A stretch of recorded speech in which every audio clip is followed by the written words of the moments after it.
Jadi orang yang bekerja sama, apalagi memperbolehkan, apalagi membela, seperti yang dilakukan oleh Abu Janda itu. Coba Bapak Ibu tengok, dengan lantang dia bicara menyalahkan orang-orang yang membela Islam. Disalahkannya Ustaz Felix Shaw, disalahkannya MUI, disalahkannya, tanpa sadar sesungguhnya dia sedang menunjukkan jati dirinya. Dan itulah yang terjadi hari ini. Ilmunya digunakan untuk mengelabui manusia. Yang salah menjadi benar, yang benar menjadi salah. Baik Bapak Ibu yang dimuliakan Allah, masuk bab Yaumul Hisab. Yaum artinya hari, hisab bisa bermakna menghitung. Yaumul Hisab dari kata hisab, ha sin ba, yahsabun itu mengira, bisa juga maknanya wa annahum yuhsinuna sun'a wa yahsabuna annahum yuhsinuna sun'a, mereka mengira bahwasanya mereka telah berbuat baik. Bisa juga bermakna pemeriksaan. Cuma yang populer yang sering kita dengar hari perhitungan. Perhitungan sebenarnya kenapa disebut perhitungan? Berarti ada yang dihitung-hitung di situ. Atau mengapa disebut hari pemeriksaan? Karena setiap orang akan diperiksa, kecuali ada pengecualiannya, kecuali tiga kelompok. Jadi boleh seseorang tidak diperiksa di akhirat. Periksa ini maknanya ada yang diperiksa dengan hisaban yasiro, pemeriksaannya mudah. Wa hisaban asiro, ada pemeriksaannya yang sulit. Sebelum kita masuk ke pembahasan, kita ilustrasikan dahulu. Hisaban yasiro, hisab yang mudah. Misalnya sama kayak kita masuk bandara. Masuk bandara itu ada orang yang diperiksa ketat sekali. Buka koper, buka ikat pinggang, buka sepatu, buka topi. Bahkan hal-hal yang dianggap mencurigakan itu dibuka. Pemeriksaannya ketat sekali. Tetapi ada pula orang ketika sampai di alat detektor bandara ataupun tempat tersebut, tempat tertentu, mereka tidak diperiksa kecuali sekedarnya saja. Dan bahkan ada pula yang tidak diperiksa. Makanya yang tidak diperiksa inilah barang-barang itu bisa masuk. Siapa yang menentukan itu? Yang menentukan pemilik. Kalau di dunia, penentunya adalah pemilik kebijakan atau kekuasaan. Itu kehidupan dunia. Nah, di akhirat juga semacam itu. Ada orang yang diperiksa hisaban yasiro, pemeriksaannya sangat mudah. Ya, kalau bahasa kitanya, dah lewat ajalah yang ini, kata dia. Jadi tidak ribet-ribet. Tetapi ada pula yang tidak diperiksa. Pertanyaannya adalah, apakah orang kafir diperiksa? Kira-kira diperiksa enggak mereka? Kalau tidak diperiksa, berarti ini bagus atau tidak?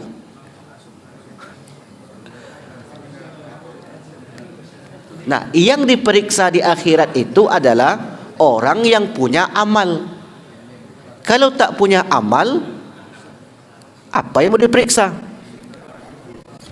Di sini bisa dipahami Bapak Ibu. Jadi, kenapa harus dilogikakan begitu, Ustaz? Ya, karena kita kan punya akal. Memahami ayat Al-Quran butuh logika nalar yang tajam. Supaya apa? Supaya kita dapat memperoleh pengetahuan yang bisa diterima oleh akal. Nah, di akhirat itu ada orang yang tidak diperiksa. Tidak diperiksanya mereka masuk surga. Langsung masuk surga. Ada orang yang tidak diperiksa. Ya, dalam satu pendapat dikatakan mengapa orang kafir itu tidak diperiksa? Karena percuma. Walaupun diperiksa tak bisa menentukan surga mana yang dia tempati, maka untuk apa diperiksa? Ini ada pendapat yang mengatakan demikian, sehingga kemudian orang kafir itu tidak perlu diperiksa. Dan ada orang yang diperiksa. Jadi 3 kelompok. Kita urai satu persatu. 3 kelompok orang yang diperiksa. Berarti orang diperiksa ini nanti kita sebutkan ciri-cirinya siapa. Kemudian ada orang yang tidak diperiksa masuk surga. Ada orang yang tidak diperiksa langsung masuk neraka. Kalau masuk neraka berarti adalah wasiqal ladzina kafaru ila jahannam zumara. Maka orang-orang kafir itu digiring menuju neraka jahanam secara berkelompok-kelompok. Orang beriman juga demikian, wasiqal ladzina taqau ila jannati zumara. Ada orang-orang orang-orang yang masuk surga secara berkelompok-kelompok tanpa merasakan kesulitan. Satu kelompok diperiksa, satu kelompok tidak diperiksa masuk surga, satu kelompok tidak diperiksa karena tidak ada amal masuk neraka. Siapa orang yang tidak diperiksa masuk surga? Anak kecil yang meninggal sebelum akil balik. Mengapa tidak diperiksa? Karena tidak ada dosa bagi mereka. As-sabiyyu hatta yahtalim. Rufi'atil qalam, diangkatnya pena dalam 3 kondisi. Diangkat pena ini maksudnya apa? Tidak ditulisnya sebagai pahala ataupun sebagai dosa. Yang terutamanya sebagai dosa. Tidak ditulisnya dosa bagi anak yang belum akil balik, belum berfikir. Yang kedua, an-naimu hatta yastayqiza, orang yang tidur sampai terbangun. Yang ketiga, orang yang gila, akalnya rusak sampai sadarkan diri. Ini dalam satu hadis itu 3 disebutkan. Diangkatnya pena karena 3 perkara. Yang pertama, anak kecil sampai akil balik. Maka anak kecil lahir dari rahim siapapun bapak ibu, mau itu muslim ataupun non muslim. Ayahnya misalnya non muslim, maknya non muslim, lahirlah anak. Anak ini kemudian meninggal sebelum mencapai usia balik. Maka anak ini di mana keadaannya di akhirat? Di dalam syurga. Mengapa mereka masuk surga, Ustaz, sementara ayah emaknya tidak muslim? Karena kullu mauludin yuladu alal fitrah. Setiap yang lahir ke dunia ini dilahirkan dalam keadaan fitrah. Apa artinya fitrah? Fitratul Islam, fitrahnya Islam. Makanya Abu Hurairah menggambarkan orang yang fitrah itu seperti tisu kertas putih yang belum ada coretan-coretan, belum ada dosa bagi dia. Maka yang menghalangi seseorang masuk neraka adalah dosa, sementara anak kecil tidak memiliki dosa. Ini artinya Bapak Ibu, kabar gembira bagi orang tua yang Allah panggil anaknya lebih dahulu dibanding ayahnya sebelum akil balik. Itu adalah tabungan bagi orang tua. Apalagi kalau mereka memiliki 2 anak perempuan. Disebut anak perempuan, bukan anak laki-laki. Siapa saja mamin muslim yamut, meninggal 2 anak lam yablugh al-hinsu, belum sampai akil balik, maka kelak 2 anak perempuan ini akan menjadi hijab penghalang bagi orang tua minan nar. Jadi pembatas dari api neraka. Awalnya Rasul mengatakan 3 anak perempuan. Datanglah seorang ibu-ibu bertanya, "Ya Rasulullah, bagaimana kalau 2 anak perempuan?" Maka kata Rasul, 2 anak perempuan pun termasuk. Artinya siapa yang Allah takdirkan di dunia ini memiliki anak perempuan meninggal sebelum akil balik, maka anak perempuan itu nanti dia dapati, dia temui dalam keadaan membelanya dari panasnya api neraka. Artinya apa Bapak Ibu? Setiap anak yang Allah berikan kepada seseorang bukan berarti anak itu hilang begitu saja.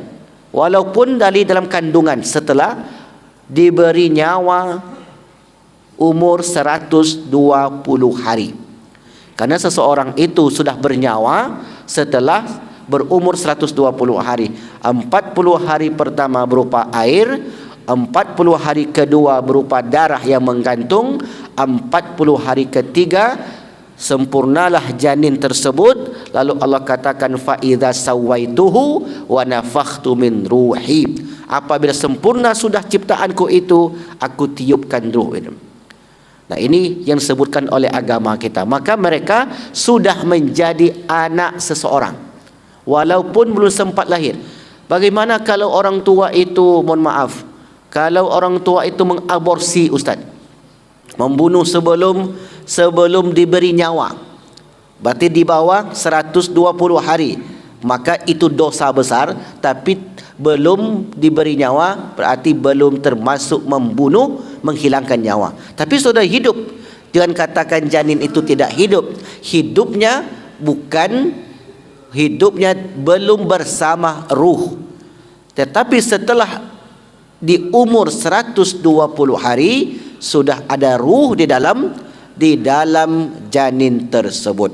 Maka oleh kerana itu terhitung sejak umur 120 hari sampai sebelum akil balik, anak ini jika Allah panggil, keberadaannya nanti di dalam syurga. Itulah tabungan seorang orang tua bagi anaknya di akhirat kelak.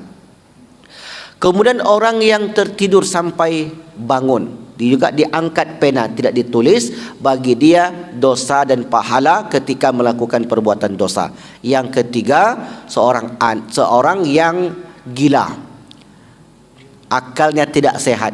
Maka tiga kelompok inilah yang tidak dihisap, tidak dihitung amal buruknya di akhirat kelak. Ada tambahan lagi, orang yang tidak tersentuh dakwah. Dulu memang sudah pernah disampaikan, orang yang tinggal di pedalaman, orang yang tinggal di suku Sakai, Talang Mamak dan lain sebagainya, intinya mereka belum pernah mendengarkan dakwah. Maka apabila mereka meninggal dalam keadaan fitrah, mereka meninggal dalam keadaan tidak berbuat dosa, dan kelak balasannya masuk surga Allah Subhanahu wa taala. Ditambah lagi orang yang pikun. Nah, pikun sama seperti orang yang hilang akal tadi, cuman tak layak pula disebut orang gila. Intinya apa? Orang yang pikun itu mereka tidak tahu baik dan buruk, sama seperti anak belum tahu baik dan buruk, disebut belum mumayyiz. Maka kalau ada keluarga kita yang pikun lalu tak tahu solat itu berapa, jam berapa, maka mereka tidak ada taklif, tidak terbebani syariat. Kalau ada yang pikun ni Bapak Ibu, seminggu, sebulan, setahun, 10 tahun misalnya, maka tidak ada dosa bagi mereka ketika tidak melakukan ibadah solat. Beberapa waktu yang lalu seorang jamaah cerita ke saya, kami punya etek Ustaz. Etek kami ini tak tahu apa-apa lagi Ustaz. Ketika ayam berkokok, dia pun ikut berkokok. Ketika anjing melonglong, dia pun ikut pun melonglong. Asal dengar sesuatu suara yang aneh, dia ikut. Ini apa kategorinya Ustaz? Ya bisa jadi itu adalah sudah pikun, tak tahu lagi mana yang benar, mana yang salah. Jadi terlepaslah mereka. Kelak di akhirat kalau mereka tidak ada dosa.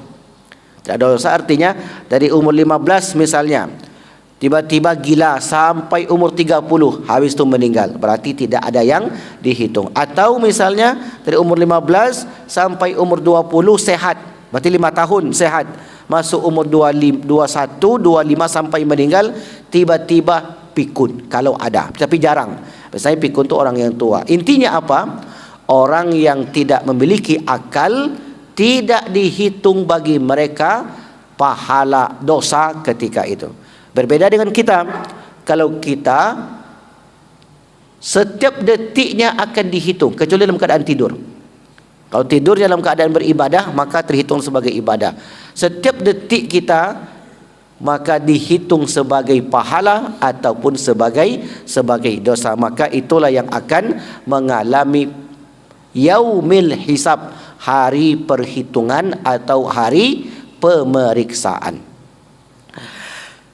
Allah Subhanahu wa taala berfirman, "Inna ilaina iyabahum thumma inna alaina hisabahum." Sesungguhnya kepada kamilah mereka kembali, kemudian sesungguhnya kamilah yang berhak melakukan hisab, melakukan perhitungan atas mereka. Jadi kalau terkadang nanti saya sampaikan hari pemeriksaan, maksudnya juga sama, meskipun dalam teks-teks hadis, terjemahan hadis disebutkan yaumul hisab itu dengan dari hari perhitungan yaitu dihitungnya setiap amal. Kita ini hanya istilah yang kita buat. Dalil di Al-Quran, apa saja yang dihitung, semua akan dihitung. Yang kecil termasuk yang besar, semua akan diperhitungkan. Amal kita sekecil apapun akan dihitung sebagai pahala. Dosa kita sekecil apapun akan dihitung sebagai dosa. Ada perbuatan-perbuatan yang dapat menggugurkan pahala. Ada perbuatan-perbuatan yang dapat menggugurkan dosa. Jadi begitulah indahnya ajaran Islam ini. Karena Allah tahu al-insan mahalul khata' wa nisyan. Manusia itu tempatnya salah dan lupa. Sehingga kemudian Allah buatlah amalan-amalan melalui lisan Rasul. Kalau lakukan begini maka gugurlah dosanya. Kalau dia lakukan seperti ini, gugur pula amal ibadahnya. Allah berfirman, yauma idzin tu'raduna la takhfa minkum khafiyah. Pada hari itu kamu dihadapkan kepada Tuhanmu, tidak ada sesuatu pun dari kamu yang tersembunyi bagi Allah. Ketika itu kita sudah berhadapan dengan Allah Subhanahu wa taala, maka tidak ada satu pun yang pernah kita lakukan kecuali akan diperlihatkan kepada kita. Jadi semuanya ketika itu akan diperlihatkan. Allah berfirman, kita baca dulu dalilnya sebagai landasan. Wa yauma nuyassirul jibala wa taral arda barizatan wa hasyarnahum falam nughadir minhum ahada wa uridu ala rabbika saffa laqad ji'tumuna kama khalaqnakum awwala marratin bal za'antum allan naj'ala lakum mau'ida wa wudi'al kitabu fataral mujrimina mushfikina mimma fi wa yaquluna ya wailatana ma lil hadzabi kitab ma li hadzal kitabi la yughadiru saghiratan wala kabiratan illa ahsaha wa wajadu ma amilu hadira wala yuzlimu rabbuka ahada. Dan ingatlah pada hari ketika kami perjalankan gunung-gunung dan engkau akan melihat bumi itu rata. Kami kumpulkan mereka seluruh manusia. Bumi itu rata karena bumi yang sekarang ditukar dengan bumi yang lain. Yauma tubaddalu ardu ghairul ardi samawati wal ard. Jadi bukan lagi bumi yang sekarang. Dan tidak kami tinggalkan seorang pun dari mereka. Tidak satu pun di akhirat yang diberi akal tadi, yang diberi beban taklif syariat kepadanya, kecuali akan dihadirkan, kecuali akan mengalami perhitungan, pemeriksaan. Dan mereka akan dibawa ke hadapan Tuhanmu dengan berbaris. Berarti kita nanti di sana dalam keadaan berbaris, bukan bersaf-saf, berbaris, berarti mengantri. Allah berfirman, sesungguhnya kamu datang kepada kami sebagaimana kami menciptakan kamu pertama kali, dan bahkan kamu menganggap bahawa kami tidak akan menetapkan bagi kamu waktu berbangkit untuk memenuhi perjanjian. Dan diletakkanlah kitab catatan amal, lalu engkau akan melihat orang yang berdosa merasa ketakutan terhadap apa yang tertulis di dalamnya, dan mereka berkata, betapa celaka kami, kitab apakah ini? Karena mereka akan menerima catatan-catatan. Tidak ada yang tertinggal, yang kecil dan yang besar, melainkan tercatat semuanya. Satu pun tidak ada yang tertinggal, terselip semua catatan begitu rapi, sehingga kemudian dan mereka dapati semua apa yang mereka kerjakan tertulis, dan Tuhanmu tidak menzalimi seorang pun juga. Ini apa maknanya Bapak Ibu? Bahwasanya tanda keadilan Allah, sekecil apapun amal yang dilakukan seseorang akan dibalas oleh Allah Subhanahu wa taala. Hadis Rasulullah an Aisyah an Nabi sallallahu alaihi wasallam qala laisa ahadun yuhasabu illa halaka. Qultu ya Rasulullah alaysa Allahu yaqulu hisaban yasira. Qala dzakil ardu walakin man nuqisha al hisaba halaka. Dari Aisyah, dari Nabi bersabda, tidaklah seseorang dihisap, dihitung, diperiksa, melainkan ia pasti binasa. Aku bertanya, wahai Rasulullah, bukankah Allah berfirman, maka dia akan diperiksa dengan pemeriksaan yang mudah, dan beliau menjawab itu adalah pemeriksaan, tetapi orang yang dibantah saat penghisaban ia binasa. Ini maknanya masih menjelaskan hari hisab itu suatu kepastian. Sekarang kita masuk, itu definisi Al-Quran dan hadis. Sekarang kita masuk perkara-perkara yang akan dihisab, hal-hal yang akan dihisab, yang akan dihitung, yang akan diperiksa. Silakan Bapak Ibu tulis. Yang pertama, tanggung jawab kepada keluarga. Yang pertama, tanggung jawab kepada keluarga. Tanggung jawab kepada keluarga ini yang pertama-tama adalah seorang suami. Seorang suami bertanggung jawab penuh untuk anak dan istrinya. Kalau ada seorang istri yang melenceng, sementara suami tidak menasihati, cuek, maka yang dapat dosa adalah suami. Jadi suami ini sebenarnya ibu-ibu banyak dosanya. Kalau dia membiarkan istrinya tidak solat, mana tahu istrinya lupa, atau istrinya latar belakangnya mungkin agamanya yang kurang kuat, sementara suaminya tidak mengingatkan, maka sang suami berdosa. Tapi tidak sebaliknya, ketika suami tidak solat, tidak ada kewajiban bagi istri untuk menasehati. Tapi kalau dia mau, boleh, sebab wajar saja, samanya satu keluarga saling menasehati. Tapi kalaupun tidak, maka tanggung jawab itu ada pada pundak suami, maka suami yang menanggung. Kalau ada anaknya yang tidak beribadah, yang tidak taat terhadap aturan Allah Subhanahu wa taala, yang pertama-tama dipanggil orang tua ayahnya. Suatu ketika ini orang sudah mau masuk surga, sudah dekat pintu surga, kemudian dipanggil, mau ke mana? Saya masuk surga. Apakah semua tanggung jawabmu sudah kamu selesaikan? Orang ini menjawab, sudah, saya sudah lakukan kewajiban-kewajiban saya sebagai seorang kepala keluarga. Lalu kemudian anaknya menuntut, anaknya protes, ya Allah, orang tua saya itu tidak peduli dengan saya ketika di dunia. Saya tak solat, cuek. Saya tak pakai jilbab, cuek. Saya berbuat dosa, cuek. Dia tak peduli. Dia berikan kebebasan free will kepada saya. Karena kamu sudah besar, kamu sudah akil balik, maka tanggung jawab ayah sudah lepas. Apakah benar seperti itu? Tentu tidak Bapak Ibu. Orang tua menasihati anak selama hayat masih dikandung badan, tetap masih ada tanggung jawab itu. Tapi kan sudah ada suaminya, Ustaz. Ya, suaminya tanggung jawab terhadap istrinya.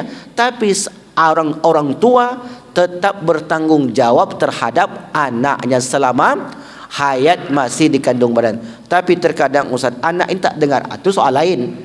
Kalau tak dengar, tak ikut, itu soal lain. Bukan tugas, bukan tanggung jawab kita. Yang penting selaku orang tua mesti menasihati. Kalau kami yang sudah tua renta ini Ustaz, masuk 60, 70, kami masih punya anak, apakah masih ada kewajiban untuk mengingatkan? Jawabannya iya. Tetap masih ada kewajiban untuk mengingatkan selama kita masih menyaksikan anak kita itu di depan mata kita. Itu tanggung jawab kepada keluarga. Dan ini tanggung jawab yang sangat besar sekali, sebab keluarga itu mereka bersama di dunia dan kelak mereka akan juga bersama di akhirat. Jadi kebersamaan seorang muslim sangat penting untuk dijaga sampai ke akhirat kelak. Apa kata Allah Subhanahu wa taala? A'udzubillahi minasyaitonir rajim. Bismillahirrahmanirrahim. Ya ayyuhallazina amanu, hai orang beriman, qu anfusakum wa ahlikum nara. Jagalah diri kalian dan keluarga kalian dari api neraka. Waquduhan nas wal hijara, yang bahan bakarnya manusia dan batu-batu. Alaiha malaikatun, padanya neraka itu ada malaikat-malaikat ghilazun, yang bengis, syidadun, yang kasar, la ya'sunallaha, tidak pernah bermaksud kepada Allah, ma amarahum, apa yang diperintahkan kepada mereka, wa yaf'alun, dan mereka melakukan ma yu'marun, apa yang diperintahkan tersebut. Quran surat At-Tahrim, surat yang ke-66, ayat yang ke-6. Artinya, wahai orang-orang beriman, peliharalah dirimu dan keluargamu dari api neraka.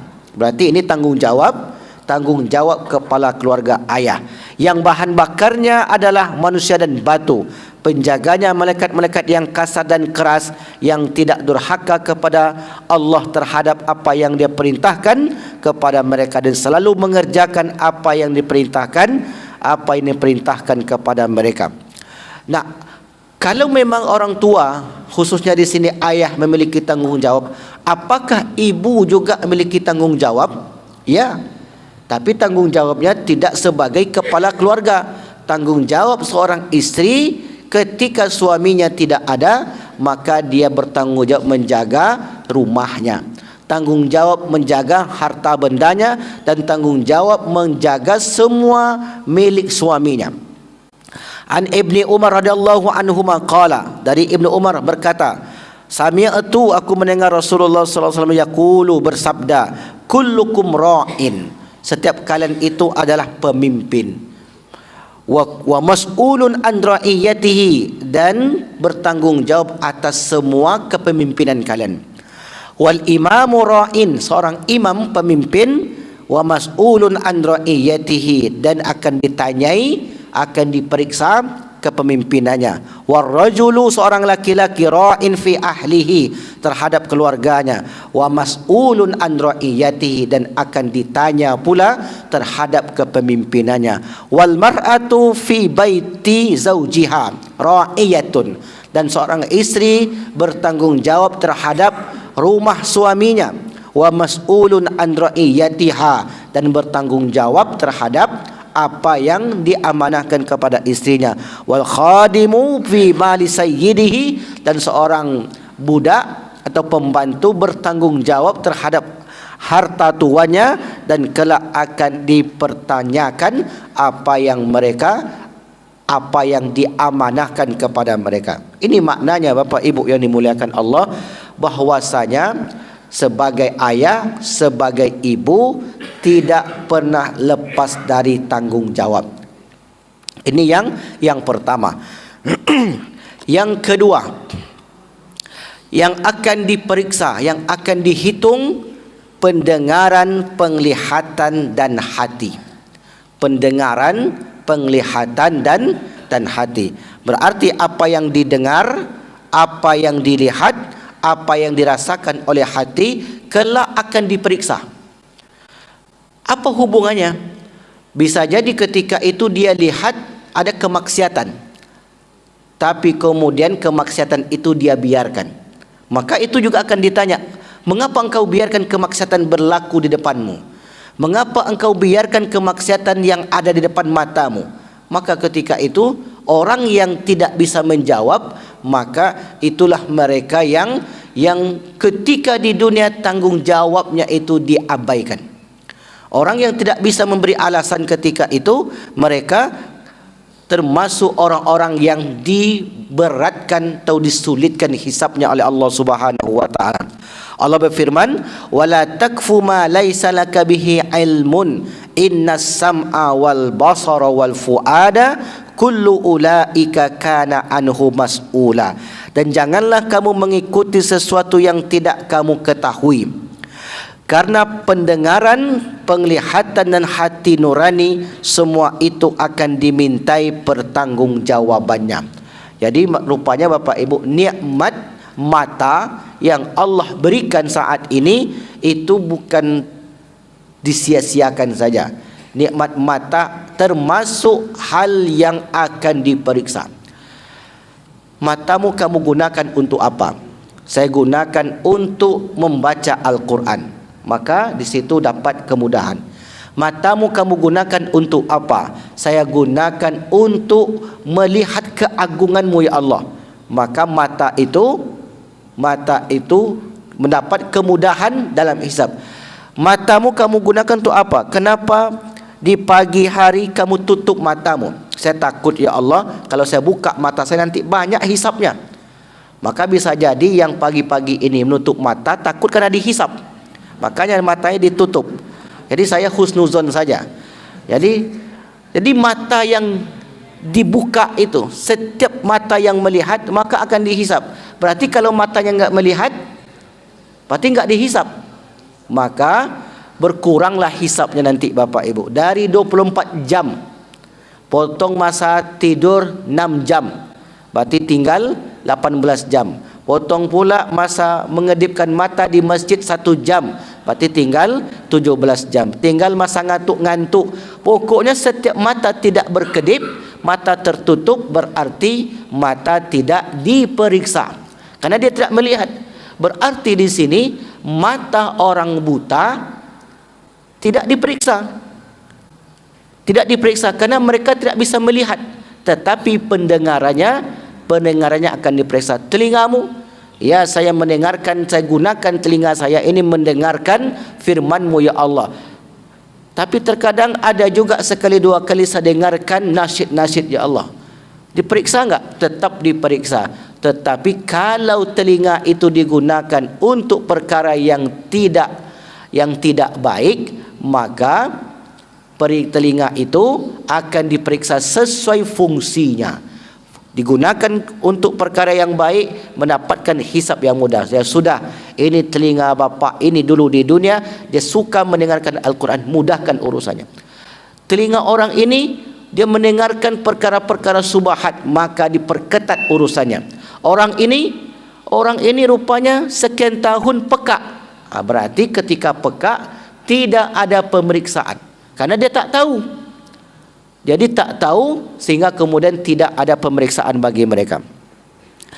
Lalu kemudian setelah telinga diperiksa, mata diperiksa, getaran hati pun diperiksa, apakah hati itu pernah berburuk sangka atau pernah berbaik sangka, semua itu akan ikut diperiksa. Yang berikutnya Bapak Ibu, ini yang panjang ini. Yang berikutnya adalah umur, ilmu, harta, jasad dan masa muda. Umur itu diperiksa. Makanya orang yang umurnya panjang lama pemeriksaannya. Tapi bukan berarti pemeriksaan itu menyebabkan dia masuk neraka, belum tentu. Kita akan menyebutkan pemeriksaan. Kalau dia umurnya panjang, khairun nas kata Nabi, sebaik-baik manusia adalah man tala umruhu wa hasuna amaluhu. Umurnya panjang, amalnya baik. Pemeriksaannya lama untuk menentukan ini orang ditempatkan di surga mana. Karena surga itu ada 7 tingkatan. Firdaus paling tinggi, di bawahnya ada ma'wa, ada khuldi lain sebagainya. Tapi kalau sebaliknya, wa syarrun nas kata Nabi, seburuk-buruk manusia adalah man tala umruhu wa sa'a amalu. Umurnya panjang tetapi amalnya buruk. Apa tanda amal buruk? Semakin tua semakin jauh dari Allah. Itu tanda amal buruk.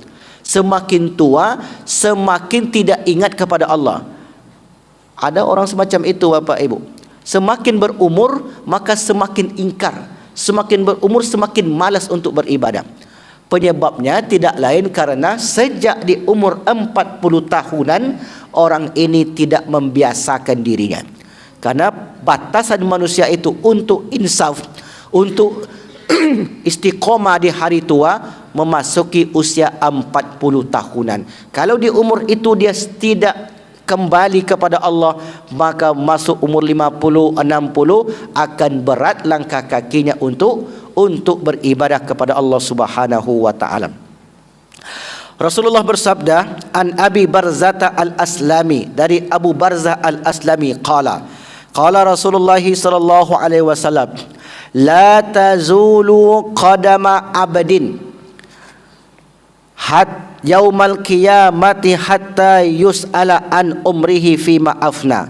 Tidak bergeser kaki seorang hamba pada hari kiamat sampai ditanya 4 perkara. Orang sudah sampai di ujung sana, sudah menerima catatan, sudah melewati Siratul Mustaqim, sudah masuk ke surga. Ini 4 kelompok manusia belum juga diizinkan untuk bergerak. 4 kelompok manusia ini belum juga diizinkan. Tidak ada orang yang ingin berlama-lama di padang mahsyar. Kenapa di padang mahsyar sulit? Seperti yang kita gambarkan sebelumnya, matahari mendekat, kemudian berbagai macam kesulitan lain yang didapatkan. Setiap orang ingin bersegera meninggalkan bumi mahsyar. Tapi 4 kelompok ini, kata Rasulullah, la tazulu qadama abdin, kakinya itu tidak bergeser sampai ditanya kepadanya 4 perkara.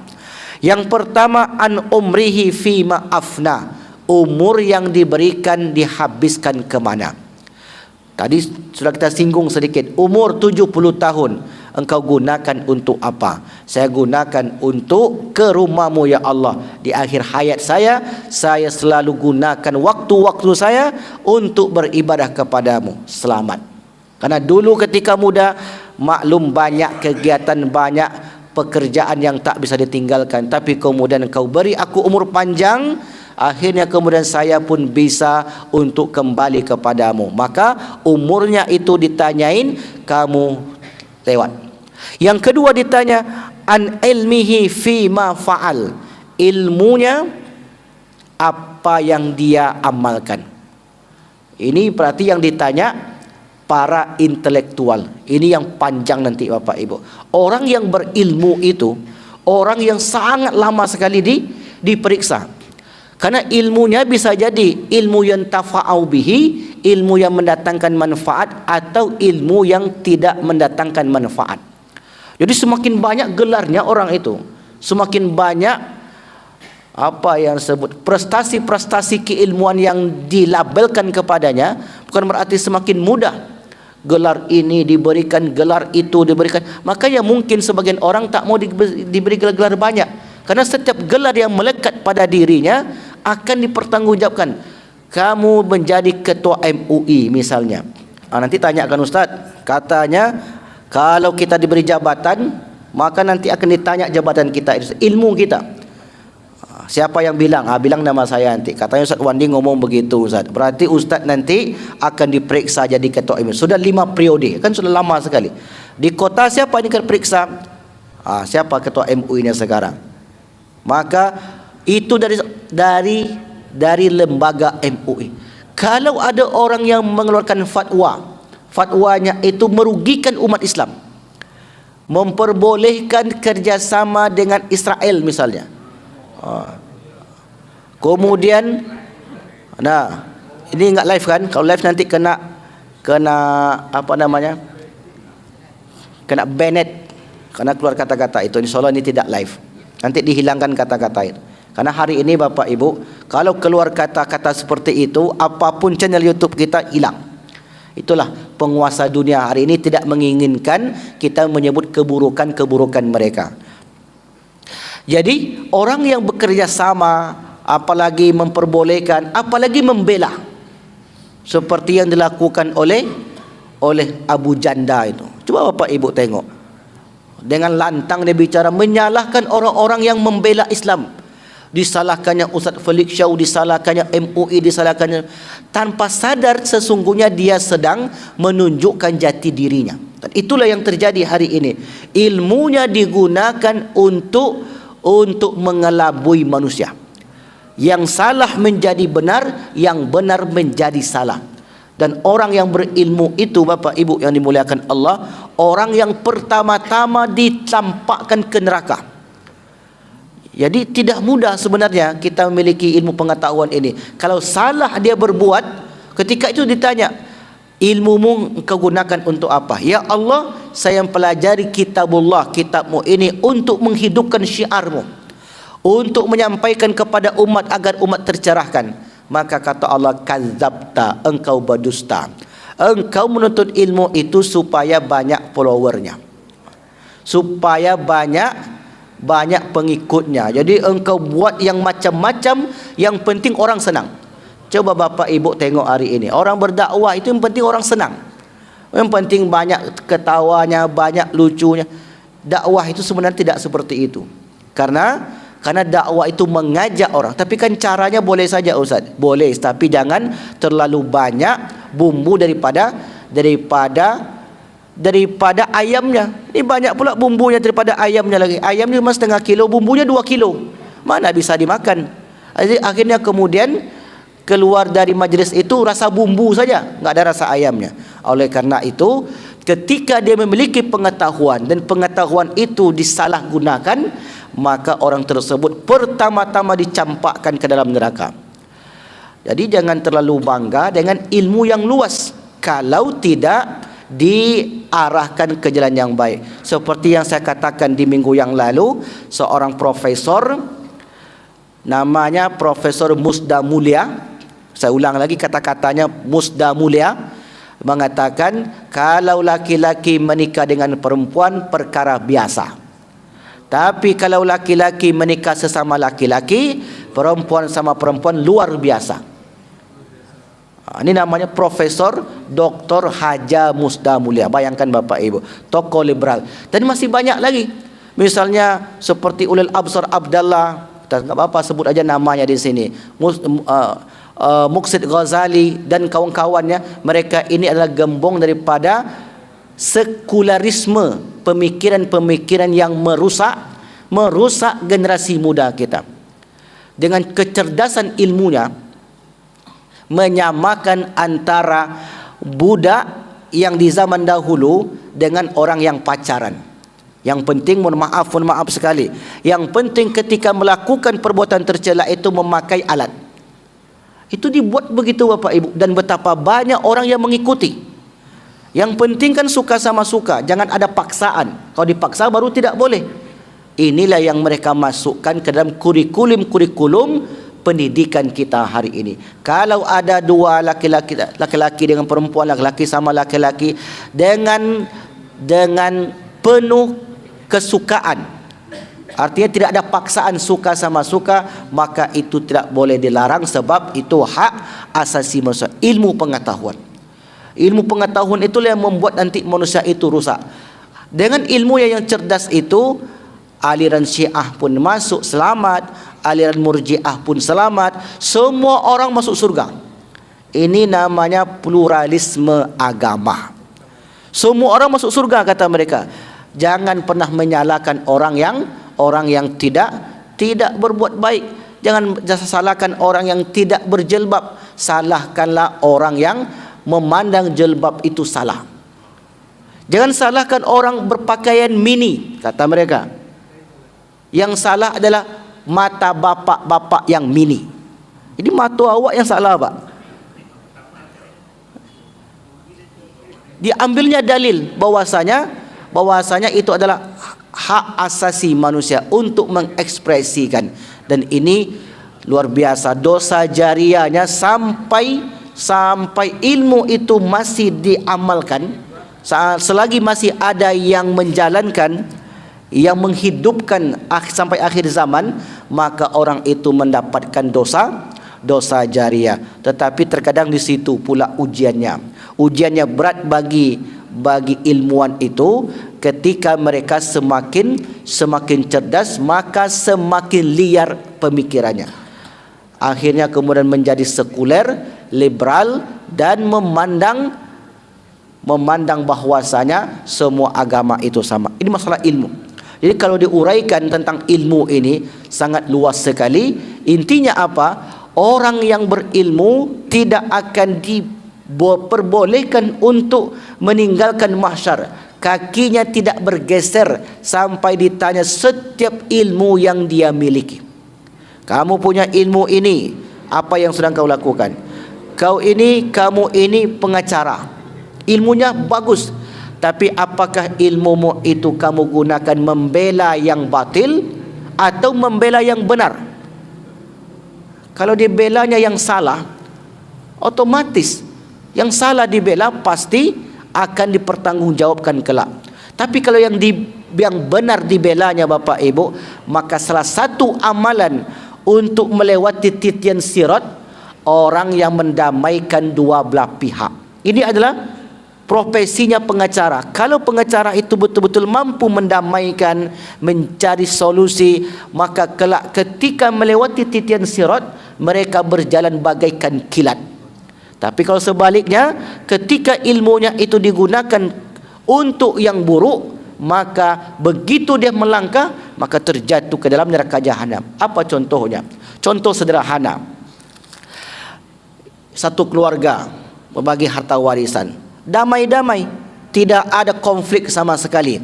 Datanglah seseorang membisikkan, "Bapak mau tak saya urus? Kalau bapak saya urus, bapak dapat banyak." Orang ini kalau sudah dengar dapat banyak, senang. Akhirnya diuruslah. Yang tadi satu keluarga itu damai karena mereka itu berbagi sesuai tradisi mereka, atau mereka itu berbagi sama rata, tidak ada konflik adik-beradik. Tapi kadang masuk orang ketiga, akhirnya keluarga ini menjadi rusak. Ilmunya digunakan untuk merusak orang. Tapi kalau digunakan sebaliknya, satu keluarga ini konflik, datang dia ke situ, kemudian kehadirannya dapat menentramkan hubungan yang tidak baik tadi menjadi baik. Sesungguhnya Bapak Ibu, ilmu itu kembali kepada personalnya, kembali kepada orangnya. Kalau dia gunakan perkara yang baik, maka di akhirat orang itu akan diperbolehkan. Silakan engkau lewat, kata. Ilmu engkau gunakan untuk kebaikan. Tapi kalau engkau gunakan untuk keburukan, maka di akhirat engkau tidak akan diperkenankan sebelum diperiksa satu persatu. Wallahu a'lam bishawab. Itulah dua di antara empat yang akan diperiksa di akhirat kala. InsyaAllah akan kita sambung di pertemuan yang akan datang. Baik Bapak Ibu yang dimuliakan Allah, jika ada pertanyaan kami persilakan. Silakan Pak.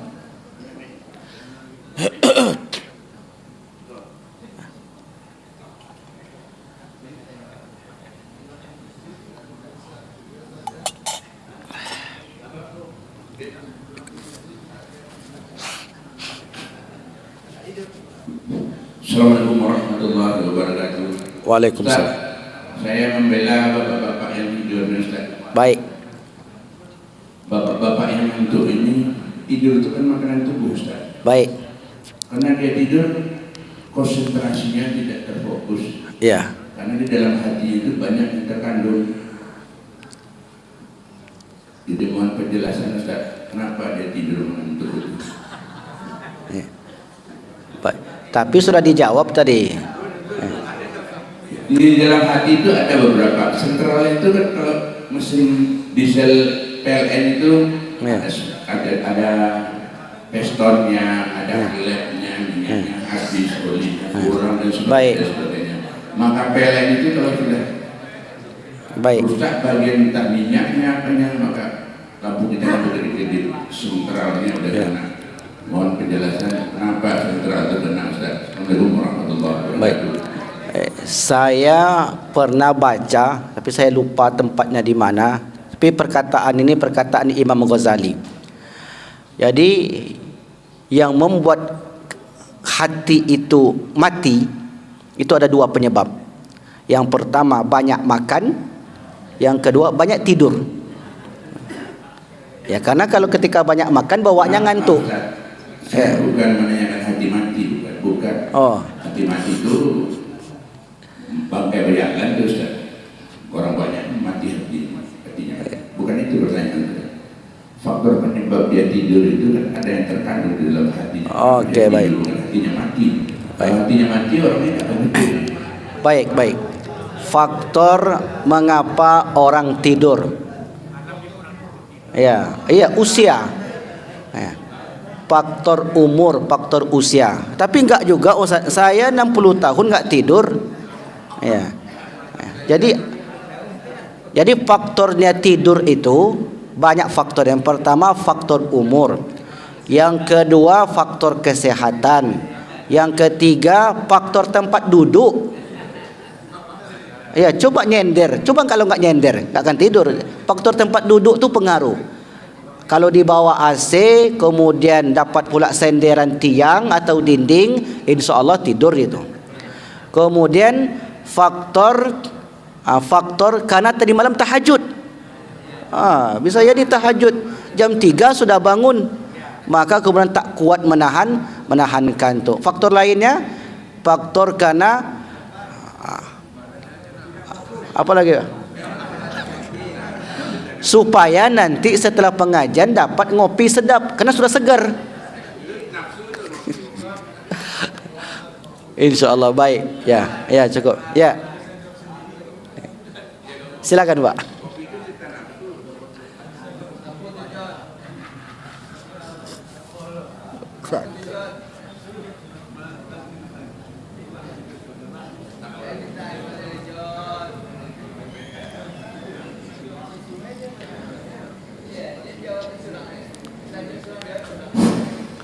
Assalamualaikum warahmatullahi wabarakatuh. Waalaikumsalam.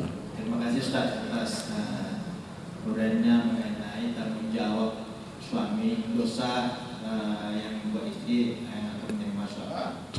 Yang saya tanya gini Ustaz, apakah ada batas suami tidak menerima tanggung jawab dosa istri? Yang pertama. Yang kedua, apakah kalau seandainya suami itu meninggal, apakah masih akan menerima dosa dari istri yang hidup itu Ustaz? Baik. Ya, kalau disebut batas, tidak ada batas selagi hayat masih dikandung badan dan sah sebagai suami istri. Seorang suami wajib mengarahkan dan menasihati keluarganya. Tak ada batas. Selagi status kita sebagai suami, di kakak itu nomor 1, kalau nomor 3 dia itu enggak ada lagi. Artinya dia sebagai kepala keluarga wajib menasihati anak istrinya. Kalau sudah meninggal, ya enggak ada, karena batasnya kematian tadi. Orang yang sudah mati tidak akan diperiksa lagi. Sekian, wassalamualaikum warahmatullahi wabarakatuh. Lupa baca doa. Satu lagi Ustaz. Ada lagi. Yang mana? Iya, sampai meninggal batasnya. Kalau sudah meninggal tidak. Kalau sudah meninggal suami itu tidak ada tanggung jawab lagi. Orang dah mati. Ada lagi.